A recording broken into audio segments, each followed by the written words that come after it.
देश ও রাজ্যের সাড়া ফেলা সেরা খবরের ঝলক জানাবো আজকের বাছাই করা গুরুত্বপূর্ণ তাজা খবর। শুরুতেই শিরোনাম।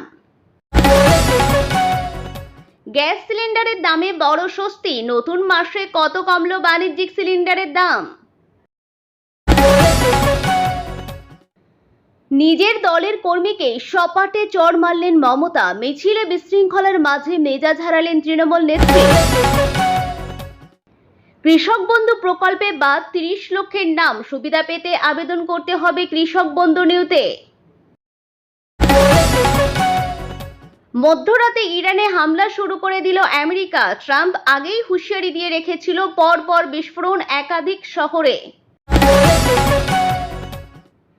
হোটেল থেকে প্রাইভেট, টিএমসি ব্যাংক অ্যাকাউন্ট থেকে কি খরচ হতো, কি বললেন অরূপ বিশ্বাস। আসছে বিস্তারিত খবরে। তৃণমূলের তহবিল নিয়ে বিতর্কের মধ্যে অ্যাকশন মোডে এনফোর্সমেন্ট ডিরেক্টর। তদন্তের স্বার্থে আগে এইচডিএফসি ব্যাংকের তৃণমূলের নামে থাকা 3টে অ্যাকাউন্ট ডেবিট ফ্রিজ করে দেয় পুলিশ।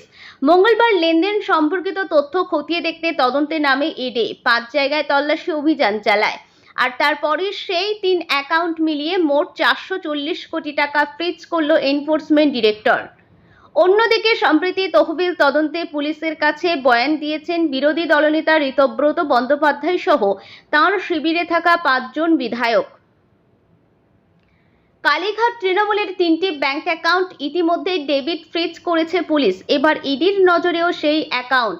ইতিমধ্যেই ইসিআইআর দায়ের করেছে কেন্দ্রীয় এজেন্সি। ইডির আতশ কাচের তলায় কেয়ারওয়েল অ্যাভিয়েশন ইন্ডিয়া প্রাইভেট লিমিটেড, যাদের রেজিস্টার্ড অফিস ধর্মতলার কাছে রাধাবাজার স্ট্রিটে। ইডি সূত্রে জানা যাচ্ছে, তৃণমূলের ব্যাংক অ্যাকাউন্ট সম্পর্কিত মামলায় এই সংস্থার কি ভূমিকা রয়েছে সেটা খতিয়ে দেখতে তল্লাশি চলছে। মূলত এই সংস্থার মাধ্যমে তৃণমূলের নেতারা ভোটের আগেও বিভিন্ন সময় তারা বেশ কিছু জায়গায় বুকিং করতেন এবং এই সংস্থার মাধ্যমে চপারও বুকিং হতো। এবার এবিপি আনন্দের মুখোমুখি হয়ে ব্যাংক অ্যাকাউন্টের লেনদেন সম্পর্কে মুখ খুলেও চুপ থাকলেন প্রাক্তন মন্ত্রী ও বিধায়ক অরূপ বিশ্বাস। তিনি শুধু জানান, তৃণমূলে আছি। প্রসঙ্গত উল্লেখ্য, এইচডিএফসি ব্যাংকের সেন্ট্রাল প্লাজা শাখায় চিঠি নিয়ে সর্বভারতীয় তৃণমূল কংগ্রেসের অ্যাকাউন্ট ফ্রিজ করার জন্য আবেদন জানিয়েছিলেন তৃণমূলের কোষাধ্যক্ষ অরূপ বিশ্বাস। দলের অ্যাকাউন্টের সব লেনদেন বন্ধ করার আবেদন জানিয়েছিলেন তিনি। অরূপ বিশ্বাস তৃণমূলের কোষাধ্যক্ষ হিসাবে ব্যাংকের কাছে আবেদন করেছিলেন। দলের মধ্যে ব্যাপক গন্ডগোল চলছে। সাংসদদের অনেকে দল ছেড়ে দিয়েছেন, আবার বিধায়কদের মধ্যে অনেকেই বিদ্রোহ ঘোষণা করেছেন। এই পরিস্থিতিতে দলের কর্তৃত্ব কার হাতে থাকবে তা নিয়ে বিবাদ চলছে। ফলে কে ব্যাংক অ্যাকাউন্ট পরিচালনা করবে তা নিয়েও অনিশ্চয়তা তৈরি হয়েছে। দলের অফিসে তাঁর সই করে রাখা ব্যাংক চেকগুলির অপব্যবহার হতে পারে বলেও আশঙ্কা প্রকাশ করেছিলেন। বারুইপুরে নাবালিকা ধর্ষণ ও খুনের ঘটনার প্রতিবাদে বুধবার কলকাতার হাজরায় কালীঘাট তৃণমূলের ডাকা মিছিল ঘিরে ব্যাপক উত্তেজনা ছড়ায়। মিছিল চলাকালীন চোর চোর স্লোগান এবং মাতচোর গান বাজানোকে কেন্দ্র করে পরিস্থিতি দ্রুত অশান্ত হয়ে ওঠে। সেই সময় ঘটনাস্থলে পৌঁছে ভিড় নিয়ন্ত্রণের চেষ্টা করতে গিয়ে এক ব্যক্তিকে চড় মারতে দেখা যায় প্রাক্তন মুখ্যমন্ত্রী মমতা বন্দ্যোপাধ্যায়কে। প্রাথমিকভাবে জানা গেছে, ওই ব্যক্তি তৃণমূলেরই এক কর্মী। কলকাতা হাইকোর্টের অনুমতি নিয়ে বালিগঞ্জ ফাঁড়ি থেকে শুরু হয়েছিল কালীঘাট তৃণমূলের এই প্রতিবাদ মিছিল। শুরুতে পরিস্থিতি স্বাভাবিক থাকলেও কিছু দূর এগোতেই উত্তেজনা ছড়িয়ে পড়ে। মিছিলের পাশ থেকে চোর চোর স্লোগান ওঠে, পাশাপাশি মাছ চোর গান বাজানো নিয়েও ক্ষোভ তৈরি হয়। এই ঘটনাকে কেন্দ্র করে কালীঘাট তৃণমূলের অভিযোগ, বিজেপি পরিকল্পিতভাবে মিছিলে বাধা দেওয়ার চেষ্টা করেছে। যদিও এই অভিযোগের বিষয়ে বিজেপির তরফে তাৎক্ষণিক কোনো প্রতিক্রিয়া মেলেনি।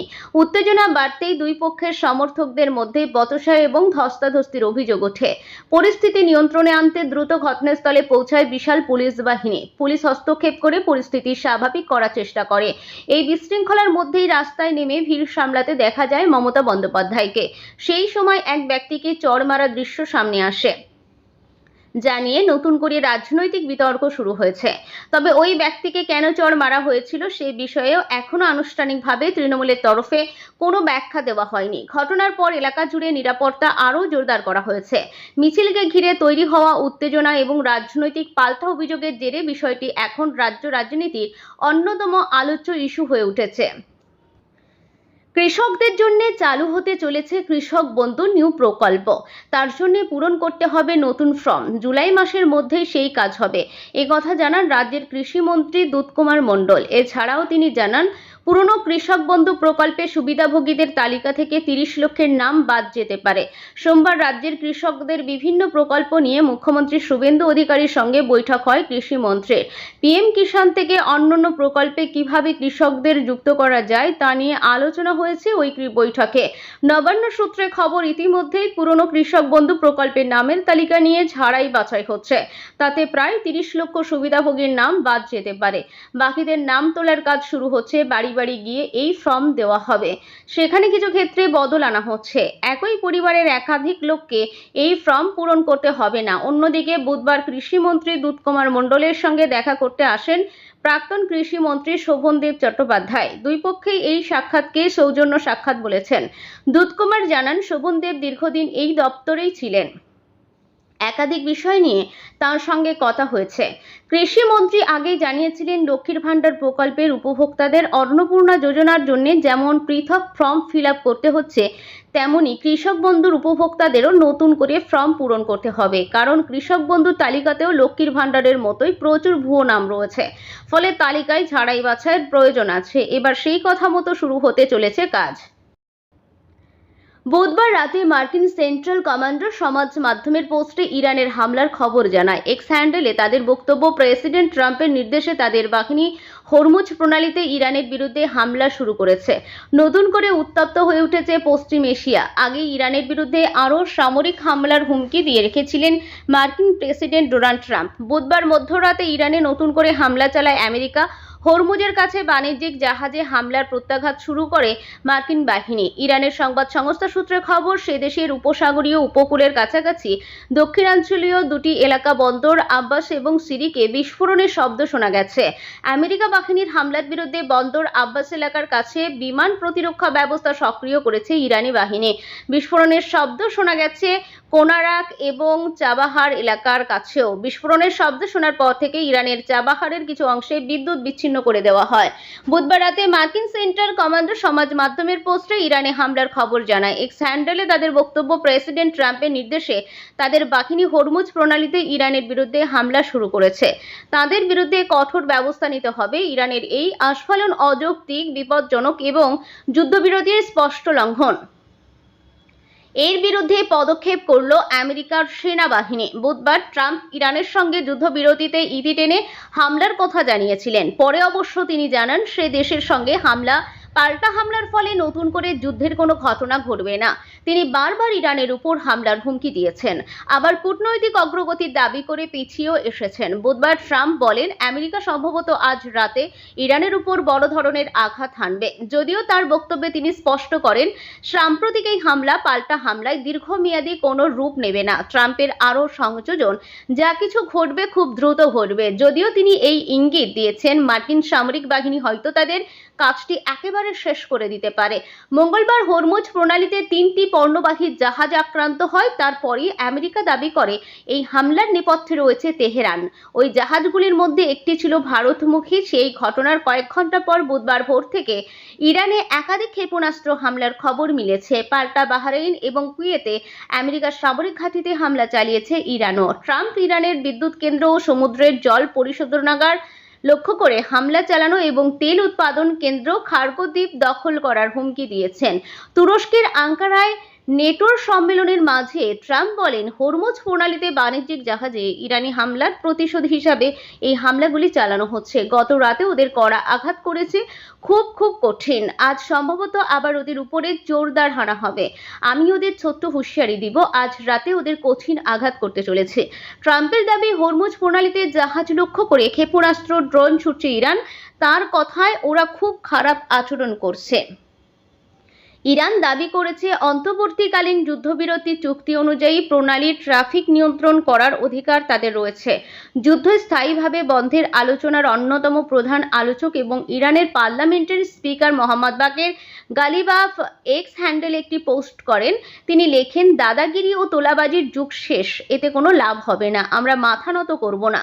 অন্যদিকে উত্তেজনা পরিস্থিতি নিয়ন্ত্রণ করতে উদ্যোগী ইরান মধ্যস্থতাকারী কাতারকে বার্তা পাঠিয়েছে। তারা আলোচনা ও সমন্বয় অব্যাহত রাখার প্রয়োজনীয়তার উপর জোর দেওয়া হয়েছে তেহরানের তরফে। মধ্যপ্রাচ্যের উত্তপ্ত পরিস্থিতির প্রভাবে গত কয়েক মাস ধরে জ্বালানির বাজারে যে অস্থিরতা দেখা গেছিল তার আঁচ পড়েছিল রান্নার গ্যাসের দামেও। তবে চলতি জুলাই মাসে বাণিজ্যিক এলপিজি সিলিন্ডার ব্যবহারকারীদের জন্য এলো বড় স্বস্তির খবর। সরকারি তেল বিপণন সংস্থাগুলি 19 কেজি বাণিজ্যিক এলপিজি সিলিন্ডারের দাম এক ধাক্কায় অনেকটা কমিয়ে দিয়েছে। গত কয়েক মাস ধরে জ্বালানি সরবরাহে বাধার কারণে গ্যাস ও পেট্রোল ডিজেলের দাম ক্রমাগত ঊর্ধ্বমুখী ছিল। তবে জুলাইয়ের শুরুতেই বাণিজ্যিক সিলিন্ডারের দাম 183.50 পর্যন্ত হ্রাস পাওয়ায় হোটেল, রেস্তোরাঁ এবং বাণিজ্যিক প্রতিষ্ঠানগুলি কিছুটা স্বস্তির নিঃশ্বাস ফেলেছে। মূলত হোস্টেলে থাকা শিক্ষার্থী এবং পরিযায়ী শ্রমিকদের ব্যবহারের জন্য জনপ্রিয় 5 কেজির ফ্রি ট্রেড এলপিজি বা ছোট সিলিন্ডারের দামও চলতি মাসে কমেছে। এই সিলিন্ডারের দাম 13 টাকা কমে দিল্লিতে এখন দাঁড়িয়েছে 808 টাকা 50 পয়সা। বাণিজ্যিক সিলিন্ডারের দাম কমলেও সাধারণ গৃহস্থলী 14 কেজি 200 রান্নার গ্যাসের দামে কোনো পরিবর্তন হয়নি। আগের মাসে এর দাম কিছুটা বৃদ্ধি পেয়েছিল, যা জুলাই মাসে অপরিবর্তিত রয়েছে। বর্তমানে কলকাতায় এই সিলিন্ডারের দাম 968 টাকা, দিল্লিতে 942 টাকা এবং মুম্বাইয়ে 941 টাকা 50 পয়সা। আন্তর্জাতিক বাজারে অপরিশোধিত তেলের দামের অস্থিরতা এখনও পুরোপুরি কাটেনি, যার প্রভাব সরাসরি জ্বালানি সরবরাহের উপর পড়ছে। তবে নতুন মাসে বাণিজ্যিক সিলিন্ডারের এই মূল্য হ্রাসকে বড় স্বস্তি হিসাবেই দেখছেন সংশ্লিষ্ট মহলের মানুষজন।